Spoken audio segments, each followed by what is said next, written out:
ప్రేక్షకులందరికీ నమస్సుమాంజలి. మనం అక్టోబర్ మాస ఫలితాలు చెప్పుకుంటున్నాము.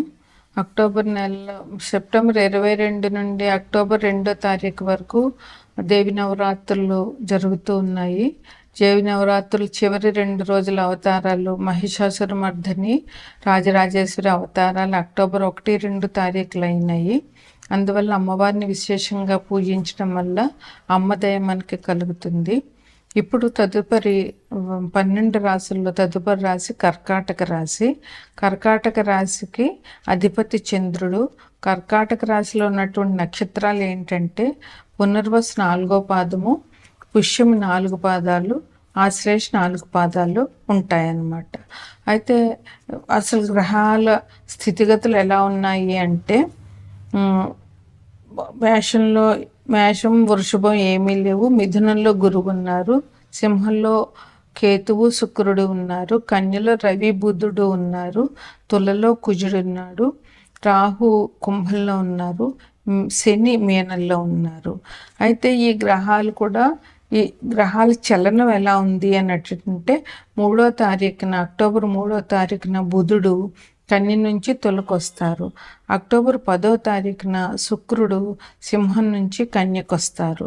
అక్టోబర్ 18వ తారీఖున రవి కన్య నుండి తులలోనికి వస్తారు.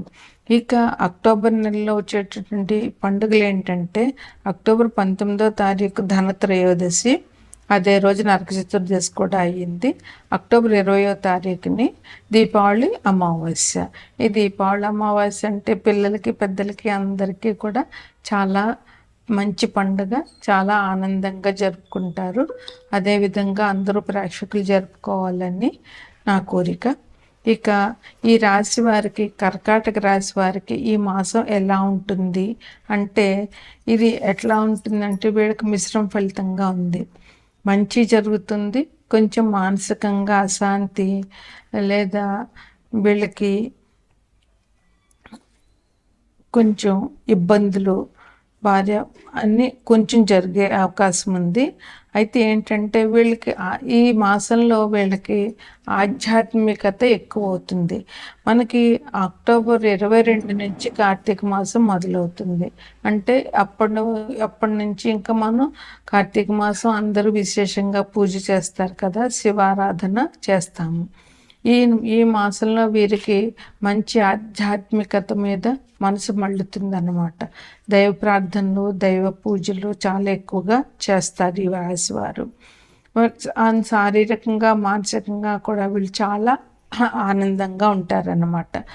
చాలా ఉత్సాహంగా ఆనందంతో ఉంటారన్నమాట. ఇక వీళ్ళకి ఆదాయం కూడా చాలా పెరుగుతుంది. ఏ రకమైన ఆదాయం అయినా కూడా వీళ్ళకి బాగా పెరిగే అవకాశం ఉంది. ఇంకా వీళ్ళు విధి నిర్వహణలో అంటే వీరు చేసే వృత్తి ఎందు కానీ ఉద్యోగంలో కానీ వీళ్ళు చాలా ఆసక్తి చూపడము, చాలా చక్కగా పనిచేస్తారు. అందువల్ల వీళ్ళు చేసినటువంటి పనికి పై వాళ్ళ నుంచి గుర్తింపు అనేటటువంటిది ఉంటుందన్నమాట. అప్పుడే వీళ్ళ ప్రతిభ బయటకు వస్తుందన్నమాట. వీళ్ళలో అంతర్లీనంగా ఉన్నటువంటి ప్రతిభ ఈ మాసంలో వీళ్ళకి బయటకు వచ్చి అందరి అభిమానాలు, గుర్తింపు పొందుతారన్నమాట. అందువల్ల మీకు చాలా గౌరవం పెరుగుతుంది, ఇంట బయట కూడా గౌరవం పెరుగుతుంది. అందరు మీ ప్రతిభను గురించి అందరూ పొగడుతారు, మీకు మంచి పేరు వస్తుందన్నమాట. అట్లాగే ఆస్తులు వీళ్ళకి వచ్చేటటువంటి అవకాశాలు ఈ మాసంలో గోచరిస్తున్నాయి. ఉద్యోగం చేసే వాళ్ళకు కూడా చాలా బాగుంటుంది. అధికారుల మన్నన పొందుతారు, అధికారుల నుంచి ప్రశంసలు కూడా మీకు దొరుకుతాయి. అందువల్ల జాగ్రత్తగా సంయమనంతో ఉద్యోగస్తులు ఉండవలసిన అవసరం చాలా ఉంది. ఇంకా సంగీతం, సాహిత్యం, కళల మీద మీకు చాలా ఇంట్రెస్ట్ పెరుగుతుంది. అయితే ఇప్పటి వరకు సంగీత సాహిత్యాలు మొదలుపెట్టిన దానిలో ఈ మాసంలో మీరు మొదలుపెట్టే అవకాశం ఉండేటట్టు ఉంటుంది. మీలో ఉన్న అంతర్లీనంగా ఉన్న కళలు బయటకు వస్తాయన్నమాట. ఒకవేళ ఎవరికైనా ఈ సంగీత సాహిత్యాన్ని మొదలు పెట్టాలి అనే ఆశ ఉన్న వాళ్ళైతే ఈ మాసంలో మీరు అవి మొదలు పెట్టడము వల్ల మీకు మంచి అభివృద్ధిలోకి, వాటి వల్ల మీకు మంచి పేరు ప్రఖ్యాతులు వచ్చి సంఘంలో మంచి గౌరవం లభించే అవకాశం ఉంది. ఇక చాలా ధనలాభం ఈ రాశి వారికి ఈ మాసంలో ఉందన్నమాట. అందువల్ల ఇంకొకటి ఏంటంటే భార్యాపుత్రులతోటి మీరు చాలా సంతోషంగా సుఖంగా గడుపుతారు. ఇక అమ్మవారి నవరాత్రులు చివరి 2 రోజులు ఉన్నాయి కనుక అమ్మవారిని పూజించడము.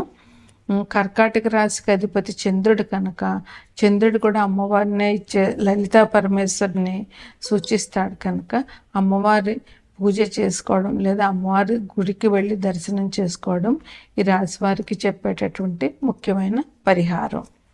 ఏమీ లేదని చెప్పొచ్చు. ఈ రాశి వారికి ధనం దొరుకుతుంది, ధనంలో ఇబ్బందులు ఏమి ఉండవు, ధనలాభం బాగానే ఉంటుంది. మీరు ఏ పని మొదలుపెట్టినా కూడా విజయవంతంగా పూర్తి చేస్తారు. కాకపోతే మీకు ఇంట్లో గొడవలు కొంచెం ఎక్కువగా ఉంటాయి.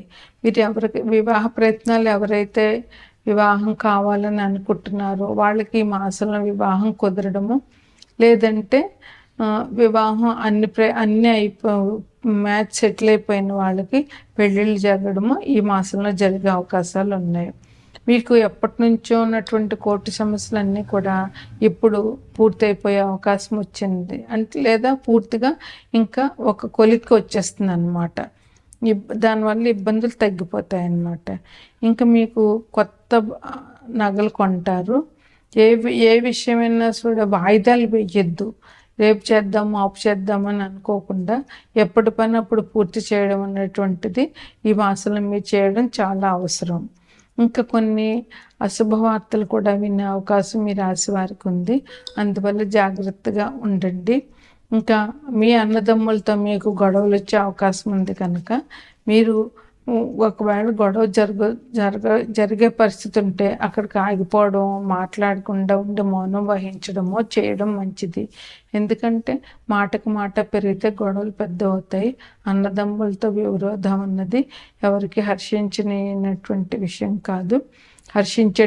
విషయం కాదు. అందువల్ల మీరు జాగ్రత్తగా ఉండండి. అన్నదమ్ములతో గొడవలు పడద్దు. ఇంకా ఉద్యోగంలో ఉన్న వాళ్ళకి సస్పెన్షన్ అయ్యేటటువంటి అవకాశం ఉంది. అందుకని మీరు జాగ్రత్తగా 1కి 2 సార్లు ఆలోచించి మీ ఆఫీస్లో మీ వర్క్ని చేయండి. దాని యొక్క తప్పు జరిగితే సస్పెన్షన్ జరిగేటటువంటి అవకాశాలు, ఆఫీస్లో కొంచెం ఉద్యోగంలో ఒత్తిడి జరిగేటటువంటి అవకాశాలు ఉన్నాయి కనుక మీరు ఆఫీస్ విషయంలో జాగ్రత్తగా ఉండండి. ఇంట్లో భార్యతోటి గొడవలు జరిగే అవకాశాలు ఉన్నాయి భార్యాభర్తలు ఇద్దరికి. అందువల్ల భార్యాభర్తలు కూడా కూర్చుని మాట్లాడుకోవడము, గొడవ పెద్దది కాకుండా చూసుకోవడము చేయాలి. లేదంటే ఇద్దరికి మానసిక అశాంతి, దానివల్ల కుటుంబంలో సమస్యలు చిక్కులు ఉంటాయి. ఇంకా గుప్తరోగటువంటి సంబంధాలు ఉన్నాయి. గుప్తరోగం వచ్చేటటువంటి అవకాశాలు ఉన్నాయి. చెడు అలవాట్లు ఎవరికి ఉంటాయో వాళ్ళకి. అందువల్ల కొంచెం జాగ్రత్త వహించండి. స్త్రీల మూలంగా వచ్చేటువంటి అపనిందలు, అవమానాలు కూడా ఈ రాశి వారికి గోచరిస్తున్నాయి. అలాగే అకారణంగా విరోధాలు, మీరు గొడవ పడకపోయినా ఎదుటివాడు వచ్చి మీతో గొడవ పడే అవకాశాలు ఉన్నాయి. అప్పులు కూడా పెరిగేటటువంటి అవకాశం ఉంది. మీరు ఈ మాసంలో ఉన్న 1-2 తారీఖుల్లో ఉన్న అమ్మవారిని, మహిషాసురమర్దిని రాజరాజేశ్వరి అవతారంలో ఉన్న అమ్మవారిని దర్శించడము, అమ్మవారికి విలువైన కానుకలు సమర్పించుకోవడము, అమ్మవారి పూజ చేసుకోవడము చాలా మంచిది. అలాగే దీపావళి రోజున అమ్మవారిని పూజించడము, లక్ష్మీదేవిని అమ్మవారి గుడికి వెళ్ళి దర్శనం చేసుకోవడము. అలాగే వృశ్చిక రాశి వారికి అధిపతి కుజుడు కనుక సుబ్రహ్మణ్యేశ్వరునికి సంబంధించినటువంటి పూజలు చేయడము ఈ రాశి వారికి చెప్పేటటువంటి.